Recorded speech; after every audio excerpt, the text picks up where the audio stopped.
नमस्कार, आप देख रहे एयर न्यूज़ में हूं आपके साथ रागिब। मध्य प्रदेश विधानसभा के रिजल्ट तो 3 दिसंबर को आएंगे, लेकिन उससे पहले बालाघाट से आए एक वीडियो ने खलबली मचा दी है। कांग्रेस का आरोप है कि पोस्टल बैलेट के स्ट्रांग रूम में बैलेट पेपर से छेड़छाड़ हुई। वहीं जिला प्रशासन का कहना है कि लिफाफे में बंद मत पत्रों के 50-50 बंडल बनाए जा रहे थे, जो एक रूटीन प्रक्रिया है। बहरहाल, इस बहस के बीच समझते हैं कि पोस्टल बैलेट क्या होता है, इसमें मतों की गणना कैसे होती है और क्या बालाघाट में कुछ गलत हो रहा था। दरअसल कुछ मतदाता जो मतदान केंद्र पर जाकर वोट नहीं कर सकते, वैसे लोगों के लिए चुनाव आयोग ने पोस्टल बैलेट का इंतजाम किया है, ताकि वे भी अपने वोट डालने के अधिकार का इस्तेमाल कर सकें। ये सुविधा मतदान ड्यूटी पर तैनात कर्मचारियों, सेना में तैनात जवानों, दिव्यांग और बुजुर्ग को दी जाती है। ऐसे मतदाताओं को सर्विस वोटर भी कहा जाता है। अब होता ये है कि इलेक्शन ऑफिसर अपने विधानसभा क्षेत्र हर एक सर्विस वोटर को पोस्टल बैलेट पेपर प्रिंट करके भेजता है। इसे फिर लिफाफे में रखा जाता है।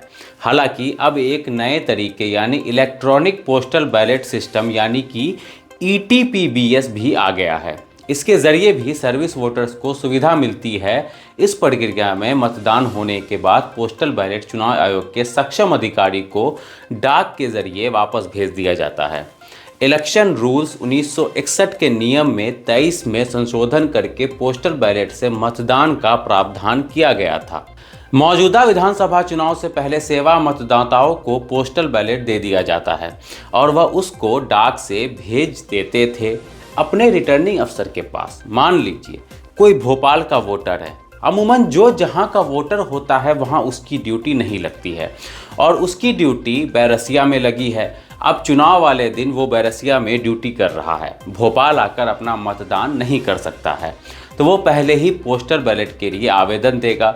इसके लिए उसे फॉर्म 12 भरना होगा, जिसके बाद उसे पोस्टल बैलेट मिल जाता है। मतदान के बाद वो उसे भोपाल के सक्षम अधिकारी को डाक से भेज देता है। इस बार यह हुआ कि डाक से इसको भेजने की प्रथा खत्म की गई, क्योंकि कुछ लोगों की शिकायत रहती थी कि बैलेट डाक से गायब हो जाता है या वहाँ से कुछ मैनेज हो गया। तो अब जहाँ कर्मचारी ट्रेनिंग ले रहा है, वहीं अपना मतदान पोस्टल बैलेट से कर देता है। जैसे भोपाल के सेवा कर्मचारी ने बैरसिया में पोस्टल बैलेट से मतदान किया, तो फिर वहीं एक स्ट्रांग रूम बनाकर पोस्टल बैलेट रख दिया जाता है, क्योंकि वहां भोपाल के करीब के इलाके जैसे फंदा, मिसरोद और कोलार के सेवा मतदाताओं की भी ट्रेनिंग है। दूसरा तरीका यह है कि उसी दिन शाम में बैरसिया से उस पोस्टल बैलेट को लाकर जो भोपाल विधानसभा के पोस्टल बैलेट हैं उनके साथ रख दिया जाए। इसी तर्ज पर बालाघाट में भी पोस्टल बैलेट का इस्तेमाल हुआ। बालाघाट जिले से मतदान कर्मियों की सेंट्रल ट्रेनिंग हुई, जहां जिला मुख्यालय पर बालाघाट, लौंजी, बैहर पर सवारा, वारासिवनी और कटंगी जैसे 6 विधानसभा के डाक मतपत्र थे। इन लोगों ने जो मतदान किया उसे बालाघाट के स्ट्रांग रूम में रखा गया। डाक मतपत्रों का स्ट्रांग रूम EVM के स्ट्रांग रूम से बिल्कुल अलग होता है, क्योंकि EVM का स्ट्रांग रूम कभी नहीं खुलता है। हालांकि पोस्टल बैलेट के स्ट्रांग रूम में भी CCTV और 24 घंटे निगरानी में रहता है।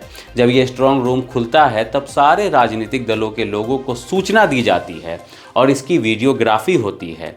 ETPBS इलेक्ट्रॉनिक जरिए से ट्रांसमिट होता है, तो लेकिन अभी जो व्यवस्था है उनको जब वापस लिया जाए तो वह डाक से आता है। मध्य प्रदेश में लगभग 75,000 सर्विस वोटर दूसरे राज्यों में तैनात हैं। ऐसे में हर दिन 2 से 3 मत डाक से अलग अलग जिलों में आते हैं, जिन्हें पोस्टल बैलेट के स्ट्रांग रूम में रखना होता है। अमूमन पोस्टल बैलेट को जिला मुख्यालय में ही रखा जाता है, क्योंकि वहां सुरक्षा, पुलिस या संसाधन बेहतर तरीके से मिल जाते हैं।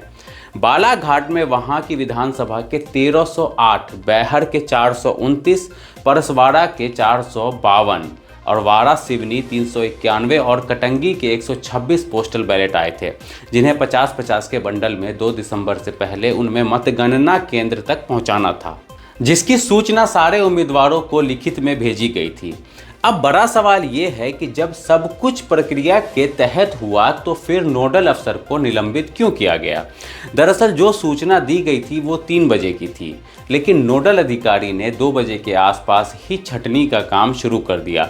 हालांकि ये सब कुछ सीसीटीवी की निगरानी में था और राजनीतिक दलों के कार्यकर्ता भी वहां मौजूद थे, ऐसा मीडिया रिपोर्ट्स के अनुसार कहा जा रहा है। उनकी ही मौजूदगी में पंचनामा भी बनाया गया था, लेकिन चूंकि ये पूरा काम वक्त से पहले शुरू हो गया था, लिहाजा डिविजनल कमिश्नर की अनुशंसा पर यह कार्रवाई हुई। दूसरी तरफ चुनाव आयोग के सूत्रों का कहना है कि अगर पूरी प्रक्रिया 2 तारीख को की गई होती तो फिर ये असमंजस नहीं होता और ये जो वीडियो सामने आया ये शायद उस टाइम अब के वक्त सामने नहीं आता। इस पर अपनी राय हमें कमेंट सेक्शन में ज़रूर दें। हमारे चैनल को लाइक करें, सब्सक्राइब करें, शेयर करें। शुक्रिया।